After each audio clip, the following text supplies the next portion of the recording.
Judge o hukom, Judges chapter 5 verse 24. Happy Mother's Day ulit po sa inyong lahat. Parang napagod yata kayo sa kasama natin ng Diyos. Pastor, parang hindi ko kasama yata ngayon ng Diyos. Okay. Judges chapter 5:24.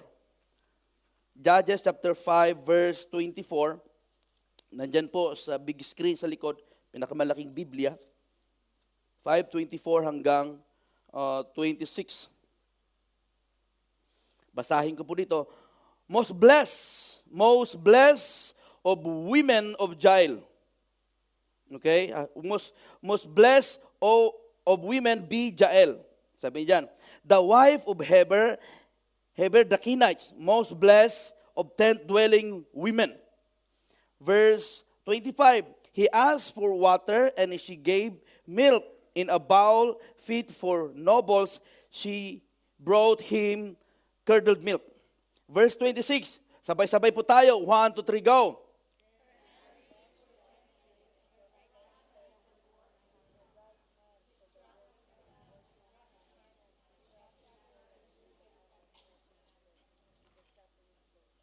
Verse 27, at her feet he sank, he fell, there he lay. At her feet he sank, he fell, where he sank, there he fell, dead. Yan po si Jael, o Jael, or Jael, o Hael. Okay? Na, sino nakakilala kay Jael sa Biblia? Amen lang ng amen para mabilis. Okay, amen. Ngayon kilala na namin, Pastor. Sa chapter 24 ho ng Judges, chapter 4 ng Judges, mayroon hong leader dyan na kung saan si Deborah. Siya ay warrior, siya ay palaban, siya ay tinalaga parang bilang hukom. At that time ho, mayroon silang lulupigin na kaaway, mayroon silang kalaban ng mga Canaanites na kung saan ay nag-send si Deborah ng mga 10,000 armies. Okay, and soldiers para aristuhin ito si Sisera. Pangalan, ganda ng pangalan, Sisera. Okay, si Sisera. Ito si Sisera, isang kapitan ng mga kasundaluhan. Isa siyang leader ng mga pulupulutong na kung saan umaapi o laging nagpuprovoke sa mga Israelites. Kaya inutusan ni Deborah na kung saan aristuhin, lupigin, labanan ang grupo ni Sisera. Okay, hindi si Ochochera ha. Si Sisera. Pero at that time ho, ay nakatakas si Sisera. Nakatakas, sa madaling salita, nakaalis siya. Natakasan niya 10,000 soldiers, pero natakasan niya ang mga 10,000 soldiers. Pero at that time, si Sisera ay napadpad kung saan naroon si Jael na asawa ng isang normal na membro ng angkan ng Israel. Okay? Normal lang, ano lang. Pero at that time itong kapitan o general sa ating panahon ay napagod siya at pinatuloy ni Jael o si Jael sa kanyang tahanan. At si Jael ay inantok siya at napagod siya, nauuhaw siya. At sabi niya kay Jael, pwede bang bigyan mo ako ng inumin, ako'y nauuhaw. Ang ibinigay sa kanya ay milk. Okay, fresh milk. At sa kapaguran, nandyan po sa chapter 24. Binibigyan ko lang ng background. Sa kapaguran, nakatulog ito si Sisera. At nung nakatulog siya, dahil alam ni Jael ng itong taong pinatuloy niya, na itong taong inaya niya na matulog sa kanyang bahay, ay isa sa mga nagpapahirap sa angkan ng Israel at that time, ano ang ginawa niya? Nilagyan niya ng tulos. Pinakuan niya yung ulo ng taong yon at namatay. At that time, nagtagumpay ang mga kasundaluhan, ang mga Israelites sa kanilang mga kalaban. So ginamit ho ni Jael ang kanyang talent, ang kanyang pagiging Israelites, ang kanyang pagkakilala sa Diyos, ang kanyang relasyon sa Diyos. Ngayon, ano ho, may halintulad ito dahil mga mothers ngayon, si Jael ho ay isa siyang nanay. Isa siyang babae, isa siyang normal na nanay. Pero palaban. Sabihin mo sa katabi mo, palaban ka ba? Saan palaban? Hindi palaban sa asawa, hindi palaban sa kapwa Kristiyano, hindi palaban sa employer, hindi palaban kung kani-kanino, palaban sa katuwiran, sa kabanalan ng Diyos. May paninindigan, alam niya na mayroong napadpad na kaaway sa kanilang barangay, sa kanilang tahanan, at hindi niya po pwedeng pigilan, hindi niya po pwedeng isa walang bahala, hindi siya magpipikit mata, kundi dapat meron siyang gawin. May kaibigan ba ako dito? Even right now, mga nanay, mga tatay, mga magulang, mga kapatid, alam natin minsan na isang tahanan sa iyong anak, sa iyong pamilya, sa iyong relasyon, sa iyong asawa, mayroong kaaway dyan na namamagitan na sirain ang pamilya mo, either drugs, anumang mga bisyo, anumang mga bagay-bagay yan. Sinisira ang pamilya at ikaw, Kristiyano ka na, ikaw ang Jael sa ating henerasyon at alam mo na mayroong kang dapat gawin at kinakailangang gawin. May kaibigan ba ako dito? Sabi mo sa katabi mo, may kailangan kang gawin. Mahirap yan. Nagsasabi na naman tayo na walang kausap, may kailangan kang gawin. Sino, sabi niya, the 10th peg. Hindi the 10th pig. Ang tulos ng tolda. Yung, alam nyo na po yun, ano? Nakakaintindihan po ba tayo dito? Sino nakakita na ng tulos? Sa Ilocano ay, hindi pa ako, padel. Yung pinagtatalian ng kalabaw, na ipinapakpak doon, pinagtatalian ng kalabaw. Kapag may tent ka, ito yung pinagtatalian mo ng lubid para yung tent hindi gumalaw. Yun ang tulos. Yun ang ginamit ni Jael na ipinako niya yung ulo ni Sisera na kalaban ng mga Israelites. Yun naintindihan na. Amen? At alam niyo kung saan bahagi ng kanyang ulo siya ipinako, hindi sa noo, kundi dito sa temporal, dito sa malambot na bahagi. Pisilin mo nga dito. Laylay, tulog yung kaaway. Sabi niya, nandito ka sa pamamahay ko. Nandito ka sa aking bubong. Hindi ko papayagang sirain mo ang pamilya ko. Hindi ko papayagan na sirain mo ang bayang Israel. Kinuha yung tulos, mapakuan nga kita. Bag!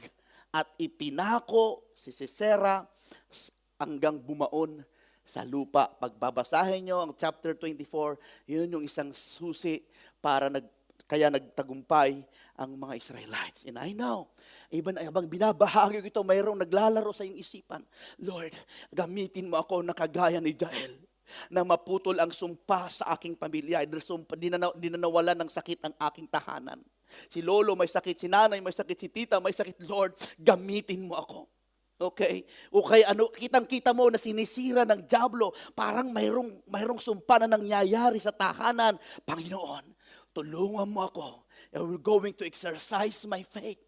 Napuputulin ko ngayon sa pamamagitan ng panalangin at kapatid, kapag naunawaan natin itong salita ng Diyos na ito, bilang nanay, bilang kapatid sa Panginoon, mag-iiba ang pananaw mo. Amen, mag-iiba ang pananaw mo na kailangan mayroon kang gawin sa mahal mo sa buhay. Mayroon kang gawin sa mga taong nasa paligid sa iyo. Dahil ho, ay PEGIAN ay binigyan ko ho ng acronym. P, power to protect. Pag sabi power to protect, may kapangyarihan kang magprotekta. Kapatid, nanay, tatay, kuya, ate, may kapangyarihan, may inilagay ang Diyos sa iyo na mag-protect. Magbantay sa mga taong sa mga bagay-bagay o mga tao na pinilagay sa iyo. Yan ho si Jael. Kaya mag-ingat ho tayo. Huwag matulog kung kani-kanino. Lalo na kung may dala kang kababalaghan. Baka hindi ka na makabangon kasi nakapako na pala yung ulo. Tignan nyo. Amen.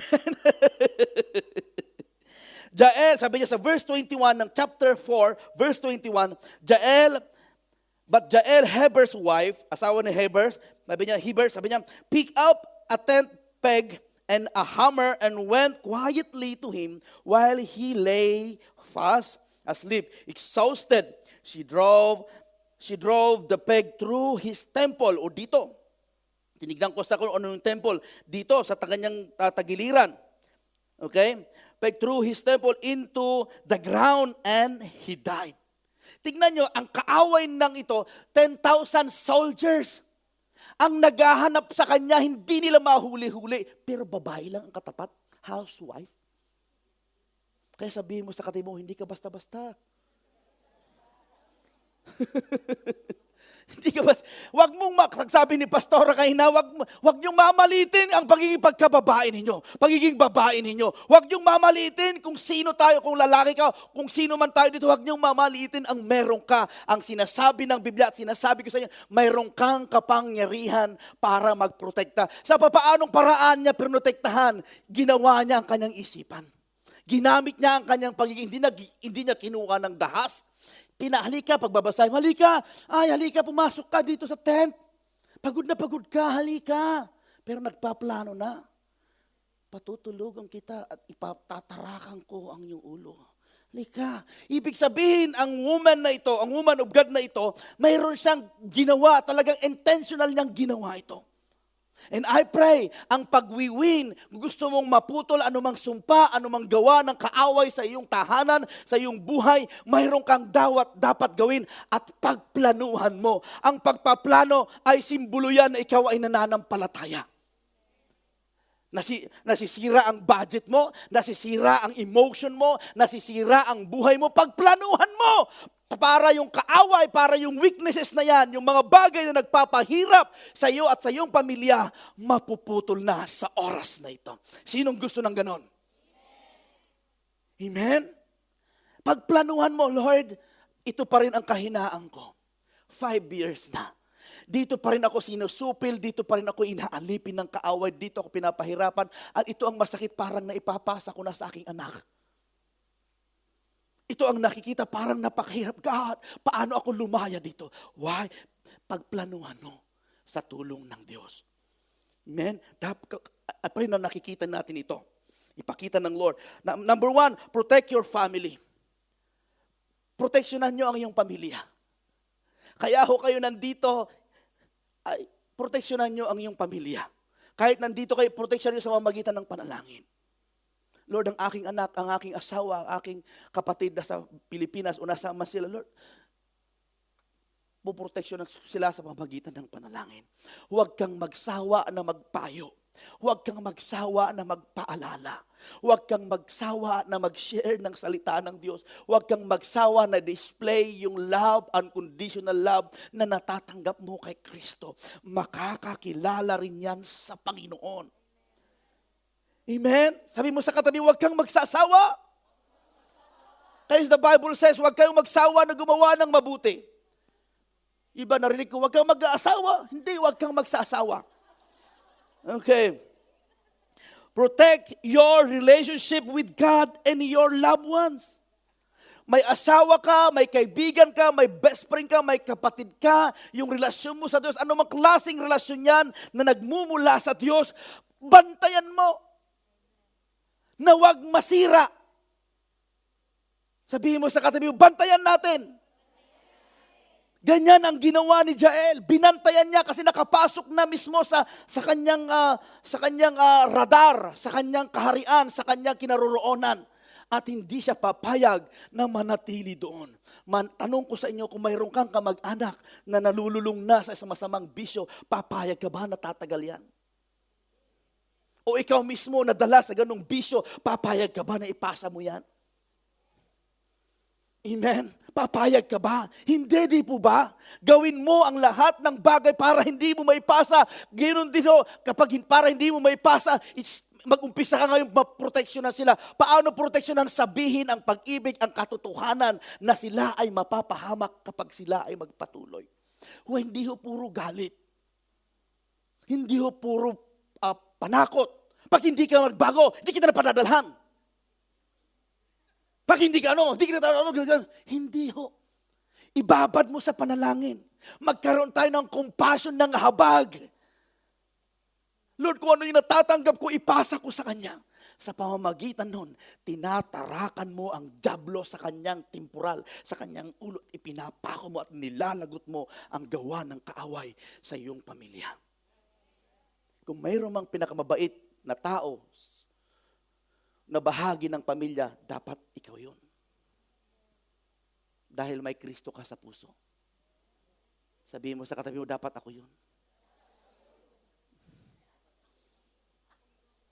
Yung iba nagsisikuhan. Kung mayroon mang pinakapasensyoso, pasensyosa, dapat tayo yun. Bakit ho? Dahil Kristiyano ka.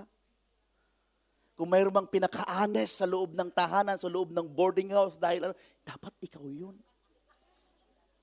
Sabihin mo sa katabi mo, dapat tayo yun. Hindi para magpakitang tao for the glory of God. Kahit i-share mo nang i-share ang gospel sa kaibigan mo kapag hindi nakikita, hirap silang maniwala. Makita mo na. Amen? Sa ganung paraan, mapuproteksyonan ko. Sa ganung paraan, kapag i-display ko ang karakter na Jesus sa aking asawa, sa aking anak, sa aking dalawang anak, sa aking mga kaibigan, sa aking mga kapatid, sabi ko, ganung paraan pa lamang makikita na at pinuputol ko ang gawa ng kaaway sa aking tahanan. Kanina ho, pinagpipray ko po kayo, sabi ko, Lord, how I wish and I pray na one day, makita ako ng aking nanay na nagpipreach. Magiging proud siya. Kasi ang aking nanay ho, minsan hindi pa niya ako nakita nag-preach. Hindi pa ho, nagpastor na ho ako, hindi pa siya nakapunta sa church na pinapastor ko na umupo, nakinig na nag-preach ako. Narinig lang niya noong nag-share o nag-preach ako doon sa bahay namin, sa malapit sa amin, na kung saan ay family reunion.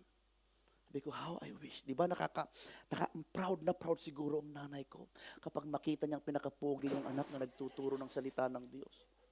Di ba ang nanay, pag nakita niyo ang iyong anak nagtatagumpay at mabait, proud na proud? Kaya nung pinagpipray ko sa iyo, Lord, ipinagpipray ko sila, parang pinagpipray ko na rin ang aking nanay. Dahil ang aking nanay, stroke siya. Tumawag nung isang araw, Junior, kano ka agawin ngay? Kailan ko uwi? Yun ang agad. Sumagot yung aking bunso, ginagaya siya. Awit. Si Carsten, awit tuloy. Kaya, mapalad ho kayo. Mapalad ho kung nandito ang iyong magulang. Mapalad tayong lahat. Kahit wala dito ang anak, ang magulang, meron tayong malaking pamilya na kagaya nito. Mayroong tayong church na pwede nating express ang ating nararamdaman, nararanasan, unang-una sa Panginoon, pangalawa sa ibang mga kapatid po natin sa Diyos. We are blessed. Protect your relationship with God and your loved ones. Protect your future.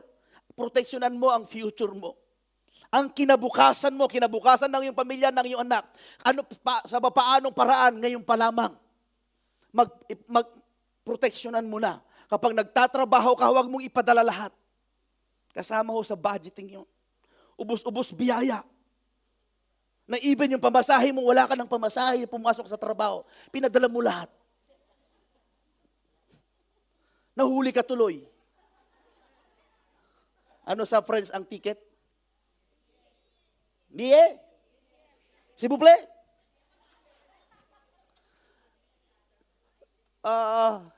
Anong sorry? Pardon. Kasi nga, ipinadala, ibig kong sabihin, kasama ho sa pagbabudget. Meron akong kakilala, magkano lang ang kanyang nakikinikita, 500 Swiss franc, 800 Swiss franc, nakakapagpatayo ng bahay. May pamilya, may anak, 3 anak. Siya na ang nasa abroad. Oh, nasa budget yun. Pa 2020 na sinusubi mo, tinatao pa 50-50 every month. Naku, pag naipon yan, milyonarya ka. Kung ubos-ubos biyaya, libre dito, libre doon. Palakpak ng palakpak ang iyong mga kaibigan, pero pag uwi mo, ang church, so tuturuan namin din kayo, tinuturo din ho namin paano mag-budget. It's okay na bumili, it's okay na kumain, kaya lang, tingnan mo ang budget mo. Kasi ho, sige nga, tapatan ho tayo. Kapag minus ka halimbawa, account mo, wala ka ng pamasahe, makakapagpuri ka ba na masaya? Sama natin ng Diyos. Mga ngamba. Hindi ka makapagpuri, pero kapag makapalang, kasama natin ng Diyos. Nasa labas ka pa lang, sumasayaw ka na, excited ka, pero kapag wala, kasama natin, Diyos. Mabilis na kanta, ginawa mong mabagal sa lungkot. Of course, hindi yun ang nagpapasaya. Pero this is the reality. Amen? Kapag blessed po kayo, pinagpala kayo, nasa tamang budget, talagang naibibigay ang para sa Diyos, talagang, di ba lahat masaya? At ang nag-glorify, hindi ikaw, ang Diyos. Amen. Yan ang anak ko. Yan, sabi ng Lord. Yan, blessed na blessed talaga. Yan. Protect your future. Lalo sabi nga nila, kapag ikaw ay may anak, habang lumalaki siya, habang tumatanda siya, kailangan lumili din ang iyong padala. Lalo na pa nagtatrabaho na. Hindi ka baliktad sa ating mga Pilipino eh.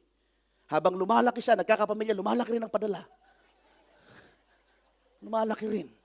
Ikaw, nagkakaedad na tayo, kumukunti ang naiiwan sa iyo. Kaya, di ka na makapagtrabaho. Wala na, nandun na. May pamilya na rin, hindi na ikaw ang prioridad. Maging wise ka, kapatid. Yes, aalagaan ka ng iyong mga anak, pero maging wise po tayo dito. May isahan tayo ng kaaway. Amen? Maganda yung nagpension ka na, umuwi ka sa Pilipinas, nandun ka sa Boracay, kukuya-kuya-kuya. Hallelujah. Ito yung pinagpaguran ko ng 30 years, Geneva. Kukuya-kuya-kuya ka doon. Gaganong-ganong ka. Tapos na-born again si Nanay Junisha, kasama mo doon. Pareho kayo ng bag. Personal property of. Amen. Palakpakan natin ang Panginoon. Protect your future, protect your church. Proteksyonan natin ang simbahan. Sino dito pinagpipray ang ating church? Sa iyong personal na buhay, Lord, pinanalangin ko si Pastor John, si Pastora, Lord, ang aking leader, ipag-pray nyo kami, kailangan namin ang prayer ninyo. Ipag-pray natin ang bawat isa, why? Ayaw ng diablo na ang tao lalapit sa Diyos. Kaya mayroong temptation. Amen? Kaya kung nananalangin ka, inilalapit mo sa Diyos, may protection at ramdam na ramdam namin bilang as a family ang panalangin po ninyo. Amen? Blessed tayo dahil may mga nananalangin. Protect your church. Huwag tayo basta-basta pumatol sa mga gossip. For your information, ako si Pastor John Cecilio Vendiola Jr., Parampangangan, Umingan, Pangasinan, the name you can trust, mura na, naiutang pa. Okay? Gusto ko i-pour out ang aking po sa inyo. Ako po ay isa lamang po akong naging asawa. Si Pastora lang. Ay laksa lang aking asawa. Okay, sorry. Sorry na. Okay. At si Caleb at si Karsten lang ho ang aking anak. Amen? Bakit ko sinasabi ito? Dahil ho ay minsan ay may mga bagay na ano talaga na ako daw ay merong unang asawa. Wala ho. Amen? Amen yung iba, narinig ko na yan. Narinig ko na yan. Alam nyo, dumayo pa yung balita na yun kung saan-saan lupalop ng Geneva, ng Switzerland. Hindi lang dito sa loob. Pero ako, pagpapastoran namin kayo ng buong katapatan sa biyaya at grasya ng Panginoon. We will give our best. Kung mayroon mang gustong sirain, kasi gusto ka akong sirain, kung kami nasira, sira na rin ho. Wala na kaming mukhang kung ako ho, gagawa ng kalokohan pa. Sa biyaya at grasya ng Lord, ima-magnify ko na muna yung pupwedeng ibubunga nito. Halimbawa, gagawa pa ako ng kalokohan, titignan ko ang mukha ninyo bawat isa. Paano na lang si brother, si sister, si ganito na nagtiwala sa akin? Paano na lang aking mga anak, ang aking asawa? Para maglalakad ako sa Geneva na walang ulo. Paano na lang? Ang tawag doon, nasa una ang pagsisisi. Kaysa naman, kasi kapag iniisip ko yon, nakakahiya, nagkakaroon na ako ng fear of the Lord. Amen? At prevention is better than cure. Amen? Sinasabi ko ito hindi para para ma-draw kayo sa akin. Sinasabi ko ito para makilala nyo rin ho ako, kaming mag-asawa. Amen? Palakpakan po natin ang Panginoon. Sa pamagitan noon, mapuproteksyonan natin ang church, ang bawat isa. Protect your life, proteksyonan mo ang sarili, bantayan mo ang iyong buhay. Walang ibang magkikare dyan kundi ikaw. Walang ibang magbabantay dyan, walang ibang sasaway dyan kundi ikaw. Ikaw ang magpipigil, ikaw ang magkakaroon ng pasensya, ikaw ang magpipigil sa gossip, ikaw ang magpipigil sa mga bagay na isinuko mo na sa Lord. Nasa ikaw mismo ang magbabantay. Pinagkatiwala ng Diyos sa iyo yan. At sabi nga dyan sa last, sabi niya, or anything that God put under you, they need your protection. O lang mga bagay-bagay na ibinigay ng Diyos, pinagkatiwala ng Diyos sa iyo, either pera, buhay, trabaho, kailangan yan ng protection mo, na bantayan mo, pangalagaan mo para maging pagpapalak saan ka man naroroon.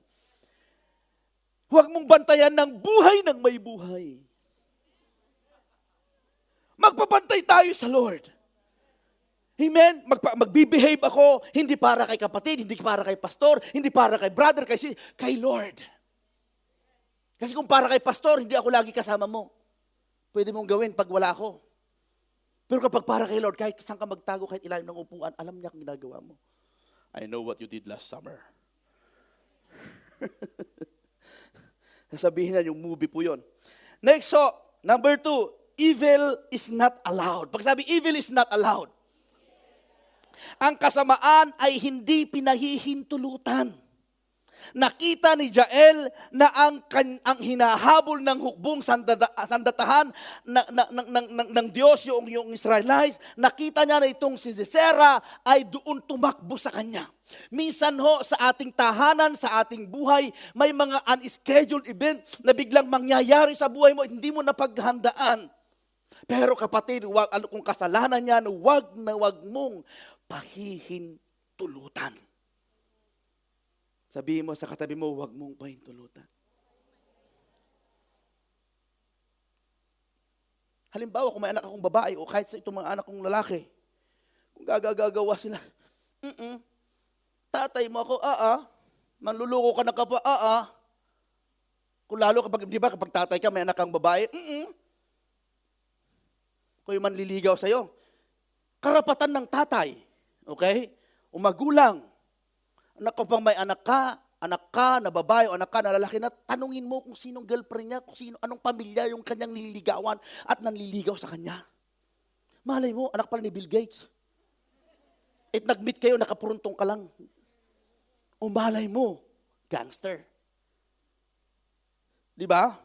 Kung anak mo, babae, lalaki, anak, sino yung nililigawan mo? Pag umuwi ng bahay, galing sa school, okay lang, karapatan ng magulang. Amuyin ko nga ang hininga mo. Napaka-strict, tatay ka magulang ka Kaysa naman iba ang umuwi ng kanyang hininga. Palakpakan natin ng Lord. Balance po tayo. Kasi si Jael hindi niya pinahinayaan. Mga magulang church, tayong lahat kasama ako, mayroong kapangyarihan ka na ibinigay ng Diyos na huwag mong pahintulutan ang masama sa iyong tahanan, sa iyong buhay, sa mga, sabi niya dito, Judges 26 verse 5-26, he struck Sisera, she crushed his head. Evil intentions are not allowed to my children, husband, wife, church, and to my life. Ang kaaway, pinagpaplanuhan ka. Ang demonyo, pinagpaplanuhan ang buhay. At matagayan, babantayan niya unti-unti ang kahinaan mo. At doon ko niya ibabagsak. Pinagpaplanuhan ka. Ang gagawin mo naman dahil may Kristo ka sa buhay, bantayan mo. Sabi mo sa katabi, bantayan natin. Bantayan natin for the glory of God. Ayaw natin, kagaya ko, magulang ako, ayaw ko nang mangyari sa aking mga anak, yung mga pangit na nangyari sa akin. Hindi po ba? Sa pamamagitan noon, ibig sabihin noon, hindi natin pinahihintulutan ang mga bagay o mga masamang bagay na mangyayari sa aking mga mahal sa buhay. Amen? Ang ano ng magulang, bago sila, ako muna. Kakainin na lang, isusubo pa. Do it. Ganon din ho sa iyong Christian life. Kaya mong mag-sacrifice para sa iyong anak, kaya mong mag-sacrifice para sa ibang tao, gawin mo na mag-sacrifice ka para sa relasyon mo sa Panginoon. Amen. May kaibigan pa ba ako dito? Lahat ng inaantok magsabi ng amen. Malakas. Amen. Ninanamnam ninyo ang salita ng Diyos. Evil intention are not allowed to my children, husband, wife, church, and to my life. Pakibasa ho ng Romans chapter 12, 21, 1 to 3, go.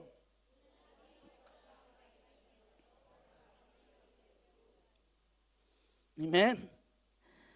Do not be overcome by evil, but overcome evil with good. Paano i-overcome, pagtatagumpayan ang masasama? Hindi ho para gumawa rin ng masama, gumawa ka ng mabuti. Ginawang ka ng masama, gagawang ka ng masama, worldly principle po yan. Ginawa ka ng masama, forgive. Kahit sampalin ako, pastor, yan ang nararapat. Amen? At paano anong gagawin, pastor, kung talagang iniipit na ako, ganyan, pumunta ka sa kinauukulan. At least hindi mo ilalagay sa iyong kamay ang hustisya. Hello? Evil is not allowed. Sino sa inyo man nag-agree dito? Napaka-powerful ito. Sabi niya, hindi ko papayagan sa aking anak ang kasamaan. Ibig sabihin, hindi ko papayagan ng aking anak gagawa ng drugs, magda-drugs. Hindi ko papayagan ng aking anak sisirain niya ang kanyang buhay. Hindi ko papayagan ng aking kaibigan, ng aking nanay, aking tatay na mapapalayo sa iyo. Ibig sabihin, concern ka. Ganun din ho si Jael. Pastor, nangyayari na ito, may pag-asa pa. Paano maging pag-asa? Ayusin mo ang buhay mo. Ayusin mo. Huwag mo munang ayusin sila. Ikaw muna. Ayusin natin ang ating buhay sa harapan ng Diyos. Hayaan mo na lang muna ang iyong asawa, anak. Ikaw muna, Lord. Ako mayroon bang pinakamabait sa bahay. Ako muna, Lord. Kung mayroon bang sila nakikita, nagpipray. Ako nakikita nila ako nagpipray bago kumain. Hindi ako yung unang kumakain. Hindi ko sila tinitirhan. Kung mayroon bang naglilinis, ako yung lagi nakikita nila naglilinis. Ako yung lagi nagwawali sa bahay. Dahil alam nila, Kristiyano ko at mag-glorify ka dito for the glory of God. Kung mayroon mang hindi nagmumura, dapat ako yun, Lord. May kaibigan pa ba ako dito? Number 3. Last one. G stands for God is our tent peg. Ang Diyos ang tulos ng ating tolda. Ang bahay, okay, ang bahay ay mayroong haligi. Sabi po niya diyan, wait, sa Psalm 62 verse 1 to 2, sabi niya, wait patiently, wait quietly before God, for my victory comes from Him. He alone is my rock and my salvation, my fortress where I will never shaken. Ibig sabi ni David, sa kanya ako humahawak kasi ang buhay, kapatid, punong-puno ng bagyo, punong-puno ng trials, punong-puno ng mga bagay na pwedeng masishake ang relasyon mo, masishake ang pananampalataya mo, masishake ang pamilya mo. Pero kung si Kristo, kay Kristo nakatali, ang tali ng iyong tent, ang pundasyon ng iyong bahay ay kay Jesus nakapundasyon, hindi basta magigiba yan. Just imagine yung picture na yan. Ang tulos na yan ay nagre-represent ang ating Panginoong Jesus. Ang buhay mo ba, kapatid, nakatali, nakapasakop sa Diyos? O ikaw pa rin ang nagmamay-ari? Sarili mo pa rin. Will mo pa rin, kaya minsan nasishake, nagsusway, napapalayo. Pero itali mo ang iyong buhay. Itali mo ang iyong pamilya. I-dedicate mo ang iyong anak sa Diyos, sa paanan ni Kristo. Amen. Sabi niya sa Psalm 18:1 to 2, sabi niya, I love you, Lord, sabi ni King David. You are my strength. The Lord is my rock, my fortress, and my Savior. My God is my rock, in whom find protection. He is my shield, the power that saves me, and my place of safety. Tumayo po tayo lahat. Oh, hallelujah, God. We're going to pray ipipray natin yung keyboard. Awitin natin mamaya yung inawit nating worship song kanina. Gusto ko lang basahin na itong part na ito ng Judges chapter 4, 22 to 24. And I pray na unawaan po natin ito. Ito ang nangyari pagkatapos na pinakuan ni Jael, si Sisera, nagkaroon ng lakas ng loob para magtagumpay ang buong angkan ng Israel. Kapatid, isang matindi, maradikal na desisyon na gagawin mo, buong angkan mo maliligtas sa kapahamakan. Malay mo, yung patutuo mo, yung palang magliligtas, yung palang makakaingganyo para maligtas si tatay, si kuya, si kapatid, si best friend. Ang anak, hinihintay lang niya na mayroong transformation. Hinihintay lang niya na ikaw, lalong-lalo tayo minsan nasa abroad, kung tayo magpadala, kung nating pagalitan ng mga nasa Pilipinas para tayo mga boss. Minsan humingi rin tayo ng sorry, kahit magulang ka, mag-sorry ka sa iyong anak. Anak, sorry ha kung si tatay at nanay, sorry kung hindi kita naililid. Sorry sa pamilya kung ako'y tatay, hindi kita naililid sa prayer. But now, anak, magtulungan tayo, magba-Bible study tayo ulit, ililid kita. Hindi pa huli ang lahat. Sabi dito sa 22, just then Barak came by pursuit of Sisera, and Jael went out to meet him. Come, she said, sabi ni Jael, I will show you the man you're looking for. So he went in with her, and there lay Sisera with the tent peg through his temple, dead. Kahit nanay ka, kahit huwag mong malitin ang iyong sarili. Yung ginagawa mo yan para kay Lord, malaking impact sa mahal mo sa buhay. Yung pag-atin mo, pagpapatawad, pagbabasa, pag-forgive, paglilibre, pag-act of kindness sa iyong kapwa, akala mo wala lang. Malaking impact yan. Sabi niya sa 23, on that day, God subdued Jabin, king of Canaan, before the Israelites, and the land of Israelites pressed harder and harder against Jabin, king of Canaan, until they destroyed. Nagtagumpay yung sumunod na henerasyon. Nagtagumpay yung mga taong naghahabol dahil mayroong Jael na unang na matapang at wise para magpagtagumpayan ang gawa ng kaaway. Sa panahon nga natin ito, ano yung Sisera sa iyong buhay ngayon? Ano yung Sisera na sumisira sa iyong pamilya? Either pride, doubt, worries, depression, stress, gossip, mga bisyo, negative thoughts. Sa oras na ito, I challenge each and every one. Lying, pagtagumpay mo yan. Isang matinding desisyon lang gagawin mo, kapatid. Isang matinding say no. Pero you know what? Bago pa mangyari yan, pinapisay na, sinabi na ng Diyos sa Genesis chapter 3 verse 15, and I will put my enmity between you and the woman, and between your seed and her seed. He shall bruise you on the head, and you shall bruise him on the heel. Nangyari ito. Sa panahon ni Jael, ang kaaway nila, physically, literally, ginawa na ito. And ngayon, tayo sa ating panahon, hindi naman literal ang labanan dito. Spiritual. May mga bagay na minsan hindi ka nag-a-agree. Hindi nag-a-agree ang Diyos, pero ang flesh mo nag-a-agree na kailangan mo ngayon gamitin din yung peg na yon. You know what? Jesus is our 10th peg. Kaya mo yan. Sa pamamagitan ni Kristo, mapagtatagumpayan mo ang anumang pinagdadaanan mong sakuna. Temptation, bisyo, weaknesses. Even magtatagumpay ang buong pamilya mo. Sumunod ka lamang at magtiwala sa Diyos. Amen? Power to protect.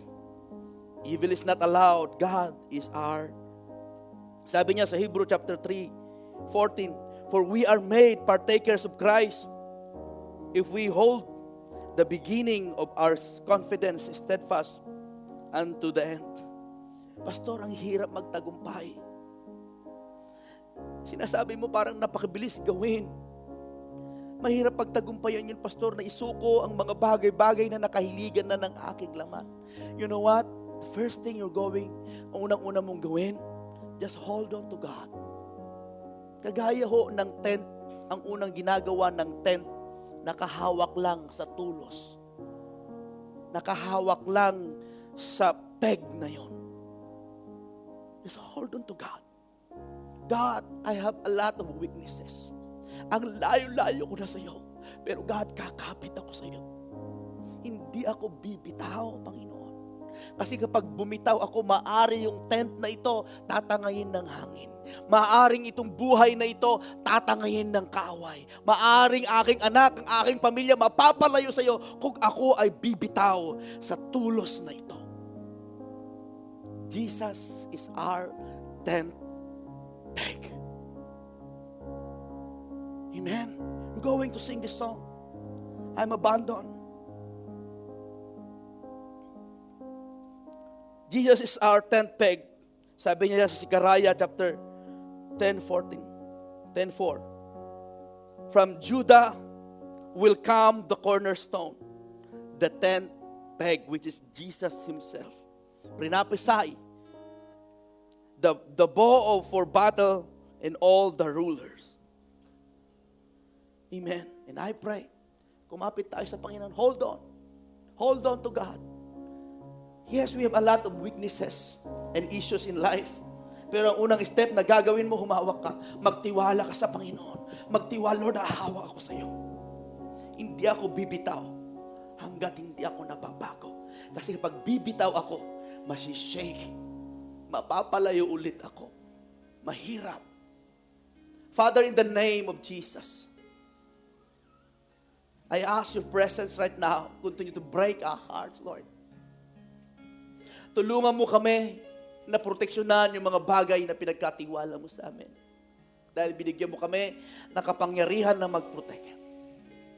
Tulungan mo rin ho kami, Panginoon, na iwasan, itakwil ang kasamaan. Pagtagumpay nito sa pamagitan ng biyaya at grasya. Tulungan mo kami, Lord, na makilala namin, ibigay namin ang buong tiwala sa iyo.